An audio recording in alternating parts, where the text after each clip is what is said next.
सहज ही अपनी ओर हम चले वतन की ओर।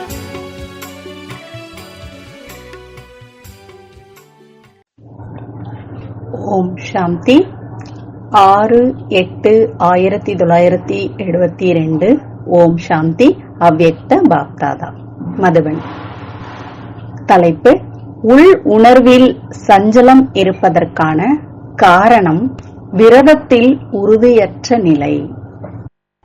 பரிவர்த்தனை பூமியில், அதாவது மாற்றம் செய்யும் பூமியில் வந்து தன்னுடைய மாற்றத்தின் அனுபவத்தை செய்கிறீர்களா? பக்தியில் வருவது என்றால் பலகீனங்களை மற்றும் குறைகளை பஸ்வம் செய்வது ஆகும். அப்படியானால் பலகீனங்கள் நிரந்தரமாக உங்களிடமிருந்து விலகி சென்று கொண்டிருக்கிற மாதிரி அனுபவம் செய்கிறீர்களா? தன்னுள் இந்த அளவு மனோபலத்தை நிரப்பிக்கொண்டே இருக்கிறீர்களா? ஏனென்றால் இந்த நேரத்து மாற்றம் நிரந்தரமான மாற்றமாக ஆகிவிடும். எப்படி நெருப்பில் ஏதாவது ஒரு பொருள் போடப்படுகிறது என்றால் நெருப்பில் போட்ட பொருளின் ரூபம், நிறம் மற்றும் காரியம், அதாவது குணம் மாறிவிடுகிறது. அது மீண்டும் முன்பு இருந்தது போல் ஆக முடியாது. நிரந்தரமாக ரூபம், நிறம் மற்றும் காரியம் மாறிவிடும். அதே போலவே தன்னுள் அனுபவம் செய்கிறீர்களா? பலகீனங்களின் ரூபம், வர்ணம் மாறிக்கொண்டிருக்கிறது என்று அப்படி மாற்றம் செய்து கொண்டிருக்கிறீர்களா? நான் மாறிவிட்டுதான் செல்ல வேண்டும் என்று தனக்குள் திடமான எண்ணம் இருக்கட்டும். இந்த திடமான எண்ணத்தின் லைப்பு என்ற அக்னியில் பலகீனங்கள் முழுமையாக பஸ்வமாகிவிடட்டும். ஒருவேளை நெருப்பு மிகச் சூடாக இல்லை என்றால் முந்தைய ரூபமும் இருப்பதில்லை, மாற்றம் செய்ய வேண்டிய ரூபமும் இருப்பதில்லை. இடையிலேயே முழுமையற்றதாக இருந்து விடுகிறது. எனவே இந்த உயர்ந்த எண்ணத்தின் நெருப்பு அவ்வளவு சூடாக கொழுந்துவிட்டு எரிவதாக இருக்கிறதா? அல்லது ஆம், முயற்சி செய்து கொண்டிருக்கிறோம், ஆகியே விடும் என்ற அந்த மாதிரி இருக்கிறதா என்று உங்களை நீங்களே பாருங்கள். இதை தீவிர முயற்சி என்று கூற முடியாது, செய்தே காண்பிப்பீர். இதைத்தான் தீவிர முயற்சியாளர் என்று கூறுவது. இந்த நேரம் இந்த பக்தியில் வந்திருக்கும் நீங்கள் உங்களுடைய நிலையை தீவிர முயற்சியாளருடையதாக அனுபவம் செய்கிறீர்களா? உங்களில் யார் பரிவர்த்தனை பூமியில் வந்ததுமே தீவிரமாக முயற்சி செய்பவரின் பட்டியலில் வந்துவிட்டேன் என்று நினைக்கிறீர்களோ அவர்கள் கையை உயர்த்துங்கள். தீவிர முயற்சியாளர் என்ற அழியாத முத்திரையை இட்டாகிவிட்டதா? அழியாத தந்தை மூலமாக அழியாத பிராப்தியை செய்து கொண்டிருக்கிறீர்கள் தான் இல்லையா? தந்தை அழியாதவராக இருக்கிறார் மற்றும் பிராப்திகளும் அழியாததாக இருக்கிறது என்றால் அழியாத பிராப்தி மூலமாக உருவாக்கி கொண்டிருக்கும் தன்னுடைய நிலை கூட அழியாததாக இருக்கட்டும். தன்னுடைய நல் உள் உணர்வு மூலமாக குடும்பத்தை, சூழ்நிலையை, இயற்கையை மாற்ற முடியும் என்ற தைரியம் என்னில் இருக்கிறது என்று நினைக்கிறீர்களா? ஒருவேளை தன்னுடைய உள் உணர்வு உயர்ந்ததாக இருக்கிறது என்றால் இதன் எதிரில் குடும்பம் மற்றும் சூழ்நிலை எந்த விதமான தாக்குதலும் செய்ய முடியாது. ஏனென்றால் நல்ல உள் உணர்வு என்றாலே நான் மாஸ்டர் சர்வ சக்திவான், நான் ஞானம் நிறைந்தவன் ஆவேன், சக்திசாலியானவன் என்பதுதான். அப்படியானால் தன்னுடைய உள் உணர்வை இவ்வளவு உயர்ந்ததாக ஆக்கி இருக்கிறீர்களா? ஒவ்வொரு நேரமும் தன்னுடைய உள் உணர்வு உயர்ந்ததாக இருக்கிறது, சாதாரண உள் உணர்வோ இருக்கவில்லையே என்று தன்னுடைய உள் உணர்வை எப்பொழுதும் சோதனை செய்யுங்கள். உள் உணர்வை உயர்ந்ததாக ஆக்குவதற்காக மற்றும் குடும்பத்தில் இருந்து கொண்டே குடும்பத்தின் சூழ்நிலையில் இருந்தே விலகி இருப்பதற்கான என்ன வழியை கடைபிடிக்க வேண்டும்? பக்தியில் செய்கிறார்கள் சாதனா, அதாவது இடைவிடாத பயிற்சி. இங்கு ஞான மார்க்கத்தில் சாதனம், அதாவது வழி இருக்கிறது என்று ஏற்கனவே கூறியிருந்தோம் இல்லையா? அது எந்த சாதனம்? உள் உணர்வு சஞ்சலப்படுகிறது என்றால் என்ன செய்வீர்கள்? முதலிலோ உள் உணர்வு சஞ்சலம் ஆவதற்கான காரணம் என்ன? உள் உணர்வு சஞ்சலம் மற்றும் சாதாரணமானதாக ஆவதற்கான காரணம் என்னவென்றால், நீங்கள் இங்க வந்து உடனேயே முதலில் என்ன விரதம் எடுக்கிறீர்கள் மற்றும் உறுதிமொழி கொடுக்கிறீர்களோ அதிலிருந்து கீழே வந்து விடுகிறீர்கள். விரதத்தை துண்டித்து விடுகிறீர்கள் மற்றும் உறுதிமொழியை மறந்து விடுகிறீர்கள். முதலான விரதம் எண்ணம், சொல், செயலில் தூய்மையாக இருப்போம். அப்படி முதலில் இந்த விரதத்தை எடுத்தீர்கள் மற்றும் இன்னொரு விரதமாக ஒரு தந்தையை தவிர வேறு யாரும் இல்லை என்று இந்த விரதத்தை அனைவரும் எடுத்திருக்கிறீர்கள். யாராவது விரதம் எடுத்து இடையில் விட்டுவிடுகிறார் என்றால் பக்தி மார்க்கத்தில் கூட விரதம் வைத்து பின்பு இடையில் துண்டித்து விடுகிறார் என்றால் இவரை பற்றி என்னவென்று கூறுவது? புண்ணிய ஆத்மாவிற்கு பதிலாக பாவ ஆத்மாவாக ஆகிவிட்டார். தன்னுடைய விரதத்தை எவ்வளவு கடைபிடித்திருக்கிறீர்கள்? விரதம் என்பதை எப்பொழுதுமே நிலைத்திருக்கச் செய்வார்கள். பக்தர்கள் ஒருவேளை உயிரே சென்று விட்டது என்றாலும் விரதத்தை விடுவதில்லை. அப்படி நீங்கள் வந்தவுடனேயே எந்த விரதத்தை கடைபிடித்தீர்களோ அதை எப்பொழுதும் நினைவில் வைத்துக் கொள்ளுங்கள். நினைவு மூலமாக ஒரு பொழுதும் உள் உணர்வு சஞ்சலமாகாது. உள் உணர்வு ஒருவேளை சஞ்சலம் ஆகவில்லை என்றால் குடும்பத்தை சுத்தமான மாற்றத்திற்கான ஒரு மாதிரியை உருவாக்கி காண்பிப்போம். உள் உணர்வை ஸ்திரமாக மாற்றுவதாக ஆக்குவதனால்தான் உள் உணர்வில் சஞ்சலம் ஏற்படுகிறது. ரக்ஷாபந்தன் அன்று தூய்மை ஆகுங்கள் என்ற அந்த உறுதிமொழியை எடுக்க வைப்பீர்கள்தான் இல்லையா? அப்படி முதலில் தனக்கு இந்த கங்கணத்தை கட்ட வேண்டும். பின்புதான் மற்றவர்களையும் இந்த கங்கணத்தில் கட்டி போட முடியும். யாருக்கு ராக்கி கட்டுகிறீர்களோ அவர்கள் தூய்மையாகிறார்களா மற்றும் விரதம் எடுக்கிறார்களா? இவ்வளவு தைரியமும் வைப்பதில்லை. இதற்கு காரணம் என்ன? கட்டுபவர் அவர் முதலில் விரதத்தில் இருக்கிறாரா?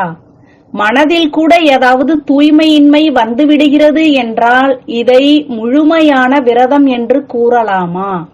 இந்த காரணத்தினால் கட்டுபவரிடம் எவ்வளவு குறை இருக்கிறதோ அவ்வளவு யாருக்கு கட்டுகிறீர்களோ அவர்கள் மேலேயும் உங்களுடைய தூய்மையின் ஈர்ப்பின் பிரபாவம் ஏற்படுவதில்லை. ஒரு பழக்க வழக்கம் மாதிரி இவர்களுடையது. இந்த பண்டிகையின் ரகசியம் என்று செய்தியை மட்டும் பெறுகிறார்கள். விரதம் எடுப்பதில்லை. ஏன்? நம்முடைய காரணத்தை தான் கூறுவோம் இல்லையா? அல்லது பாக்கியத்தில் இல்லை என்று கூறுவோமா? பாக்கியத்தை உருவாக்குபவர்களே நீங்கள்தான் இல்லையா? பாக்கியத்தை உருவாக்கிவிட்டே வாருங்கள் மற்றும் பாக்கியத்தை உருவாக்குவதற்காக அவர்கள் உங்கள் பின்னாலேயே கவர்ந்திழுக்கப்பட்டு பாக்கியத்தை உருவாக்காமல் இருக்கவே முடியாத அளவிற்கு அவ்வளவு தீவிரமான பிரேரணை கொடுத்து வாருங்கள்.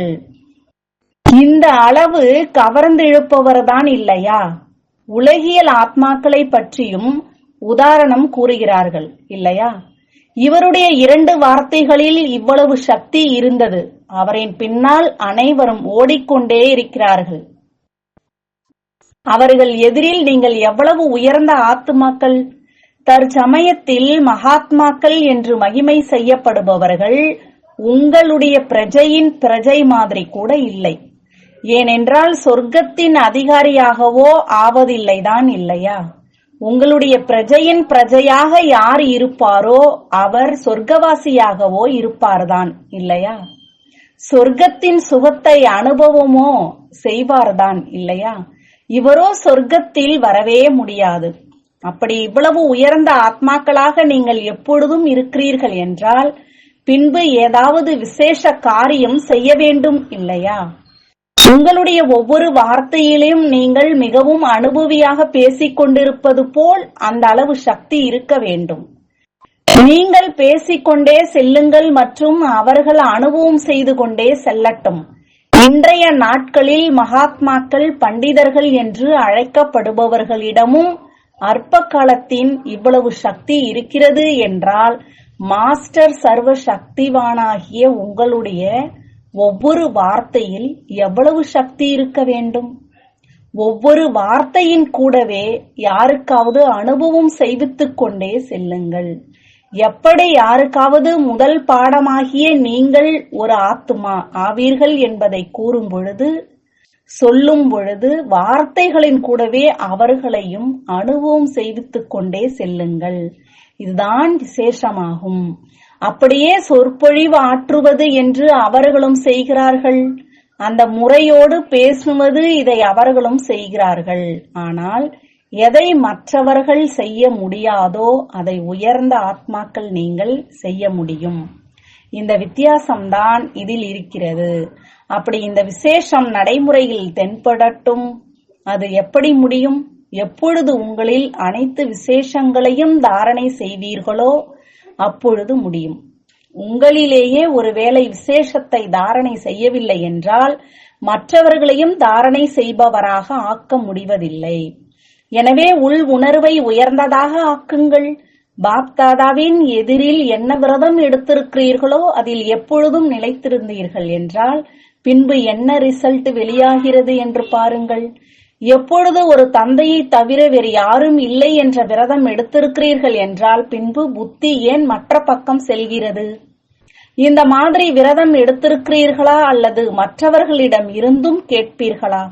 உன்னிடம்தான் கேட்பேன், உன்னோடுதான் பேசுவேன் என்று இருக்கிறதா? இந்த விரதத்தை எடுத்திருக்கிறீர்கள் என்றால் பின்பு மற்ற ஆத்மாக்களின் பக்கம் சஞ்சலமான உள் உணர்வோடு ஏன் பார்க்கிறீர்கள் மற்றும் ஏன் கேட்கிறீர்கள்? எதை தந்தையிடமிருந்து கேட்கிறீர்களோ அதைத்தான் பேச வேண்டும். பின்பு மற்ற வார்த்தைகள், வீணான விஷயங்கள் எப்படி செய்ய முடியும்? இதுவோ விரதத்தை துண்டித்ததாக ஆகிவிட்டது இல்லையா? எப்பொழுது ஆத்ம அபிமானியாகி இருப்பதற்கான விரதம் எடுத்திருக்கிறீர்கள் என்றால் பின்பு தேகத்தை ஏன் பார்க்கிறீர்கள்? இது விரதத்தை உடைப்பதாக ஆகிவிட்டது இல்லையா? என்ன விரதம் எடுத்திருக்கிறோமோ அதன்படி அமிர்த வேளையில் தொடங்கி நடந்து கொண்டிருக்கிறோமா என்று உங்களை நீங்களே சோதனை செய்யுங்கள். எந்த எண்ணத்தை உருவாக்க வேண்டும்? வார்த்தைகளில் என்ன பேச வேண்டும்? காரியம் செய்து கொண்டே எப்படி கர்மயோகி நிலையில் இருக்க வேண்டும் என்ற இந்த விரதத்தை எடுத்திருக்கிறீர்கள் இல்லையா? இல்லறத்தில் இருந்து கொண்டே தாமரை மலருக்கு சமமாக இருப்போம் என்ற இந்த விரதத்தையும் எடுத்திருக்கிறீர்கள் இல்லையா? யார் தாமரை மலருக்கு சமமாக இருப்பாரோ அவர் சூழ்நிலைகளின் வசமாக ஆக முடியுமா என்ன? அவரோ ஞாரா, விலகியிருப்பவராகவும் மற்றும் பியாராவாக அன்பானவராகவும் இருக்க வேண்டும். ஒருவேளை உயர்ந்த உள் உணர்வில் நிலைத்திருக்கிறீர்கள் என்றால் ஏதாவது சுற்றுப்புற சூழல், அதாவது வைப்ரேஷன், எண்ண அலைகள் ஆகியவை உங்களை மேலே கீழே ஆக்க முடியுமா என்ன? உள் உணர்வு மூலமாகத்தான் சுற்றுப்புற சூழல் உருவாகிறது. ஒருவேளை உங்களுடைய உள் உணர்வு உயர்ந்ததாக இருக்கிறது என்றால் உள் உணர்வின் ஆதாரத்தினால் சுற்றுப்புற சூழலை சுத்தமானதாக ஆக்க முடியும். இந்த அளவு சக்தி இருக்கிறதா?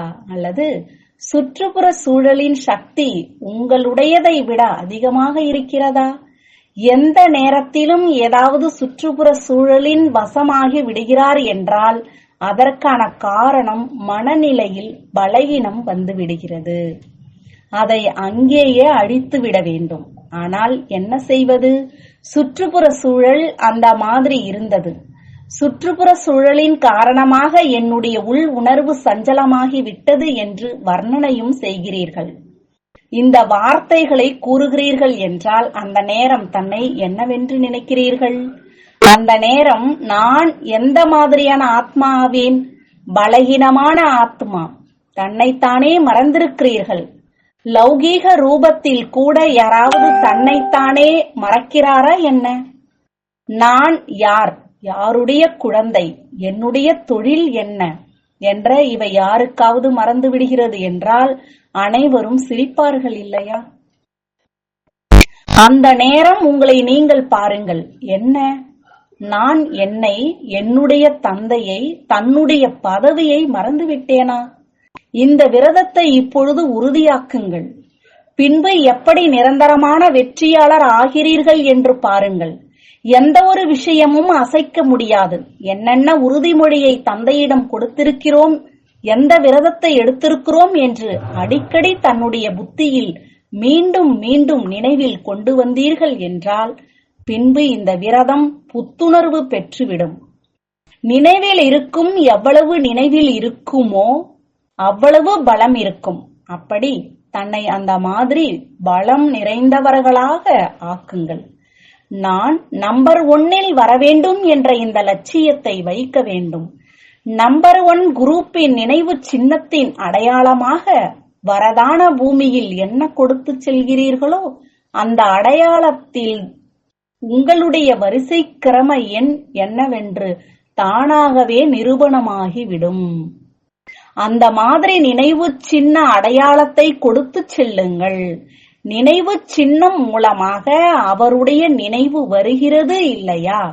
அந்த மாதிரி உதாரணமாவதற்காக பிறகு விசேஷமான அதிசய காரியம் வேண்டியதாக இருக்கிறது. ஏதாவது அதிசயமான விஷயத்தை செய்து காண்பித்தால்தான் தானே பின்பு நினைவு சின்னமாக ஆகும்.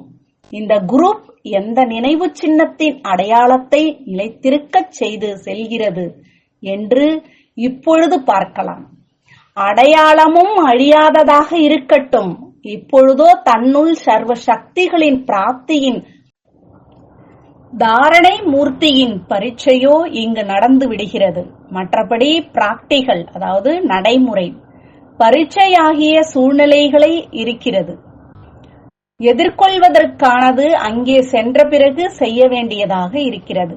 அதனுடைய ரிசல்ட் கூட இங்கே வரும். அந்த மாதிரி அனைவரும் இவரிடம் மிகுந்த மாற்றம் வந்திருக்கிறது என்று உணரும் மாதிரி பிராக்டிக்கல், அதாவது பரீட்சையை செய்ய வேண்டும். தைரியம் வைப்பதினால் உதவி தானாகவே கிடைக்கிறது. தைரியத்தில் ஏதாவது கொஞ்சமாவது குறை இருக்கிறது என்றால் பின்பு உதவியிலும் குறை ஏற்பட்டு விடுகிறது. உதவி கிடைத்தால் செய்து காண்பிப்போம் என்று சிலர் நினைக்கிறார்கள். ஆனால் தைரியம் வைப்பதினால் தான் உதவி கிடைக்கும். முதலில் குழந்தைகளின் தைரியம், பின்பு தந்தையின் உதவி. தைரியத்தை கடைபிடித்தீர்கள் என்றால் உங்களுடைய 1 மடங்கு தைரியம் அதற்கு தந்தையின் 100 மடங்கு உதவி இருக்கிறது. ஒருவேளை 1 அடி கூட எடுத்து வைக்கவில்லை என்றால் தந்தையும் 100 அடி எடுத்து வைக்க மாட்டார். யார் செய்வாரோ அவர் அடைவார். தைரியம் வைப்பது என்றால் செய்வது. தந்தை உதவி செய்தால் நடக்கும் என்று தந்தை மேல் மட்டும் வைப்பது என்பது கூட முயற்சியின்மையின் அடையாளமாகும். பாப்தாதாவிற்கு தான் உதவி செய்ய வேண்டும் என்று தெரிவதே இல்லை. நீங்கள் சொல்வதினால் செய்வாரா என்ன? யார் சொல்வதினால் செய்கிறாரோ அவரை என்னவென்று கூறுவது? யார் அவரே வள்ளலாகி செய்து கொண்டிருக்கிறாரோ அவரை சொல்லி செய்ய வைப்பது என்பது அவமரியாதை இல்லையா? கொடுக்கக்கூடிய வள்ளலின் எதிரே என்ன 5 பைசா கொடுக்கிறீர்கள்? அப்படி நீங்கள் உதவி செய்ய வேண்டும் என்று பாப்தாதாவிற்கும் அறிவுரையை நினைவூட்டுகிறீர்கள். இந்த எண்ணத்தை ஒருபொழுதும் வைக்காதீர்கள். இதுவோ தானாகவே பிராப்தியாகும். எப்பொழுது தன்னை வாரிசு என்று நினைக்கிறீர்கள் என்றால் வாரிசு ஆஸ்தியின் அதிகாரியாக தானாகவே ஆகுகிறார். கேட்க வேண்டியது இருப்பதில்லை. லௌகீகத்திலோ அவர்களுக்கு சுயநலம் இருக்கிறது, அதனால் கேட்கிறார்கள். இங்கு தன்னுடைய சுயநலமே இல்லை என்றால் மற்றபடி வைத்துக்கொண்டு என்ன செய்வோம்? எனவே இந்த எண்ணத்தை வைப்பது கூட பலகீனமாகும். தந்தை என்னுடைய துணைவனாக இருக்கிறார், பாபா எப்பொழுதுமே உதவி செய்பவர் என்று முழுமையான நிச்சய புத்தி உடையவராக வேண்டும். நிச்சய புத்தி உடையவர் வெற்றி அடைவார். அந்த மாதிரி எப்பொழுதும் நினைவில் வைத்துக்கொண்டே ஒவ்வொரு அடியையும் எடுத்து வைத்தீர்கள் என்றால் வெற்றி உங்கள் கழுத்தின் மாலையாகிவிடும் என்பதை பார்த்தீர்கள்.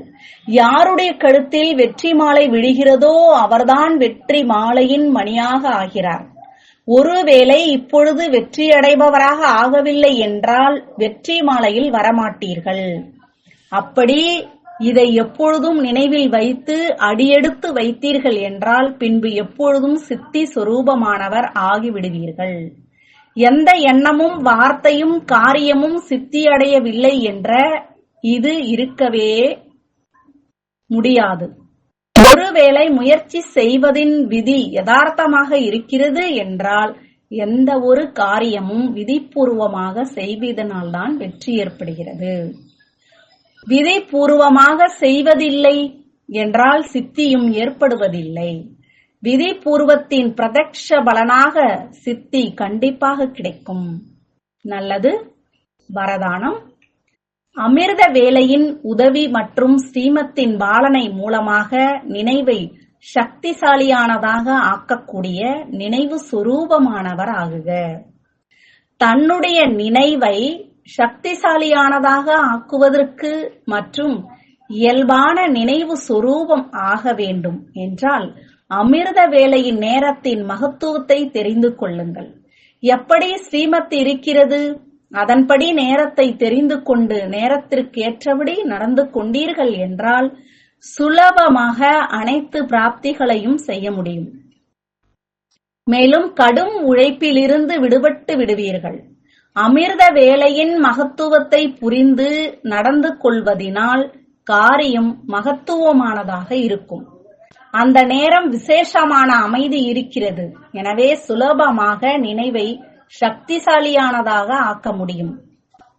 ஸ்லோகன். நினைவு மற்றும் சுயநலமற்ற சேவை மூலமாக மாயாவை வென்றவர் ஆகுபவரே எப்பொழுதும் வெற்றி அடைபவர். तुम बच्चों को तो सर्विस करनी है, जो बाबा कहते हैं सबको ये बताओ कि देखो तुम्हारा एम एंड ऑब्जेक्ट ये है, एक गीता है बढ़िया, ये राजयोग है ना बच्चे। कैसे है राजयोग? बिल्कुल सहज है कि बाप को याद करो तो ये वैसा मिलेगा तुमको। ओम शांति।